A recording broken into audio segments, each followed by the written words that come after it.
शराब खोरे की बुराई छोड़ो। नशा जो करता है उसको तो बर्बाद कर ही देता है। नशा उस परिवार को ही बर्बाद कर देता है कि जिस परिवार में एक भी नशेड़ी पैदा हो जाता है। नशा मुक्त गांव। नंबर 2,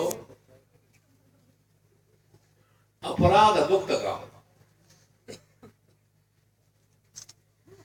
कोई लड़ाई झगड़ा नहीं, कोई अपराध नहीं, आदर्श गांव, अपराध मुक्त गांव। और तीसरा है मुकदमा मुक्त गांव। कोर्ट कचहरी में पैसा खर्च मत करो। मुझे जानता हूं क्या यहाँ ऐसी